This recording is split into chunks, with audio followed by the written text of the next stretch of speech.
बक बक बक बक, क्या बक बक चलती रहती है। दोस्तों, आज हम बक बकेंगे कि आजकल फ्लाइट ट्रैवल दिन पे दिन कितनी बोरिंग और एक्सपेंसिव होती जा रही है। बल्कि जैसे जैसे ज़माना आगे बढ़ रहा है, फ्लाइट की टिकटों के साथ एयरपोर्ट की दुकानें भी 3 गुना 4 गुना महंगी होती जा रही है। दोस्तों, एक बार मैं ऑफिस के एक काम से कहीं से मुंबई वापस आ रहा था, तो एयरपोर्ट के अंदर घुसने से लेकर सिक्योरिटी चेक करवाने तक तो मन लगा रहा कि कुछ ना कुछ हो ही रहा था बस। पर भाई साहब, जब फ्लाइट के लिए वो लगभग पौने 2 घंटे एयरपोर्ट पे जो गुजारे ना, कसम से मज़ा आ गया दोस्तों।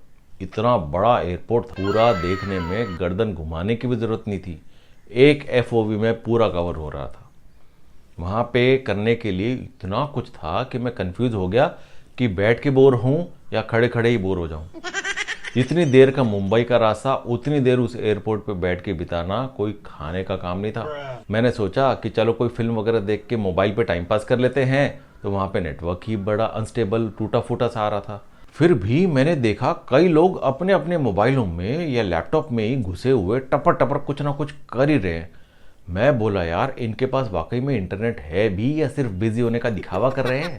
कहीं ऐसा तो नहीं कि इनकी बीवी या माँ ने इनके खाने के डब्बे में लड्डू या मिठाई की जगह पे थोड़ा सा नेटवर्क भर के दे दिया हो, जिसके भरोसे ये लोग चल रहे हों। अगली बार से मैंने सोचा मैं भी अपनी बीवी से कहूँगा कि थोड़ा सा नेटवर्क कैच करके एक एक्स्ट्रा सूटकेस में भर के दे दे। क्या है कि आजकल ना बिना फुल एचडी के पिक्चर देखने में मज़ा नहीं आता ना।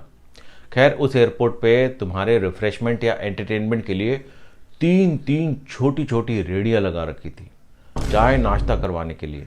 मैंने सोचा पेट तो वैसे ही भरा हुआ है, पर ठीक है 2 समोसे और घुसा लेता हूँ, थोड़ा तो टाइम कटेगा। पर आमतौर पर जो समोसे की हमारी इमेज होती है ना, वो गरीबों वाली, उस दिन मेरे दिमाग से वो इमेज निकल गई। वहाँ समोसे समोसे के भाव की जगह पिज्ज़ा के भाव बिक रहा था। मैंने बहुत समझाया उस रेडी वाले भैया को कि देखो भैया जी, इस वक्त मेरी ना औकात ना पेट में जगह इतना महंगा समोसा खाने की। आप एक काम क्यों नहीं करते, एक समोसे में से बस 1 तोला या 10 ग्राम समोसा दे दो, जिसमें उसकी चोटी की चोंच ही आएगी, जो प्रोपोर्शनेटली नॉर्मल समोसे की रेट की पड़ेगी और मेरी ओवर रेटिंग भी नहीं होगी।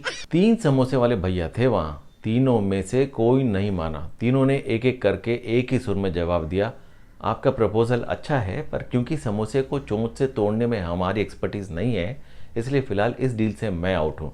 But I wish you all the best, आपको आपके पसंद की चोंच जल्दी ही मिले। अब वहाँ मौजूद सभी चाय समोसे की टपरियों पे विंडो शॉपिंग करके मैंने मुड़ के देखा तो एयरपोर्ट ख़त्म। बस वही कुर्सी आ गई जिस पे मैं बैठा था पहले। फिर मैंने ध्यान से देखा तो चाय समोसे की टपरी के पीछे एक छोटी सी दुकान सी नज़र आई, खादी के कपड़ों की। मैंने सोचा कि चलो अब इस दुकान में भी थोड़ा सा टाइम पास कर लिया जाए। मैं अंदर घुसा तो देखा चारों तरफ सिर्फ कपड़े ही कपड़े लटके हुए थे, कोई बेचने वाला था ही नहीं वहाँ पे।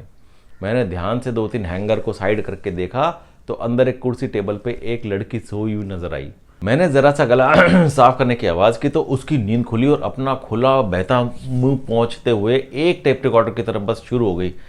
Good morning sir. क्या आपको कभी फील नहीं आती कि आप कुछ स्वदेशी पहने? कभी कभी हमको कॉटन, पॉलिएस्टर, होजेरी, नायलॉन और अलग अलग मटेरियल्स में भी वो कंफर्ट नहीं मिलता जो आपको खादी में मिलता है। इसका एक एक गारमेंट हैंडमेड है सर। फैक्ट्री की स्टिचिंग फिर भी आपको चुभ सकती है, पर इसकी हर एक स्टिच में माँ का प्यार छुपा है सर, इसलिए चुभने का तो सवाल ही नहीं पैदा होता। आप इसको खरीदेंगे ना तो आप ना सिर्फ अपनी बल्कि देश के भी छोटे छोटे बच्चों की स्कूल की फीस दिलाने में मदद करेंगे। अगर आप ये 2 जैकेट खरीदते हैं तो एक शर्ट फ्री है, अगर आप एक शर्ट खरीदते हैं तो एक रुमाल फ्री है, और अगर आप एक कुर्ता पजामा सेट लेते हैं तो ये वाली जैकेट फ्री है सर। मैंने उसे बीच में ही रोकते हुए पूछा, समझ गया कि कुछ खरीदूंगा तो कुछ फ्री मिलेगा, क्या कुछ ऐसा है जो बिना कुछ खरीदने पे भी फ्री मिले? वो हंसने लगी, फिर कहती, मेरी स्माइल सर। उसके इस आंसर से इंप्रेस होते हुए मैंने बस गलती ये कर दी कि उससे दाम पूछ बैठा।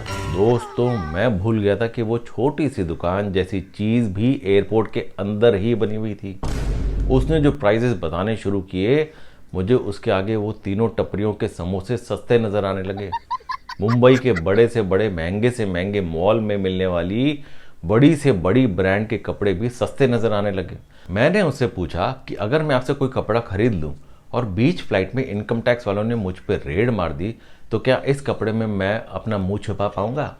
उसे ये बात समझ ही नहीं आई लगता है, बस बोली, tax is included in the price sir. मुझे तसल्ली हुई कि चलो टैक्स एक्स्ट्रा तो नहीं है इन कपड़ों पे, जान भले ही एक्स्ट्रा निकल गई हो। लेकिन इतने में बोर्डिंग अनाउंसमेंट शुरू हो गया। मैंने उससे कहा, flight is calling me, where are you? ये बोल के मैं तो निकल गया वहाँ से, पर मन में एक बात आई दोस्तों कि ये एयरपोर्ट पे खाने की दुकानें तो फिर भी ठीक है, पर इस तरह की इतनी महंगे कपड़ों की दुकानों से सिर्फ वही सामान खरीद सकता है जिसे सिर्फ शॉपिंग में मज़ा आता हो, जो एयरपोर्ट की दुकान तक को बिना शॉपिंग के नहीं छोड़ सकता।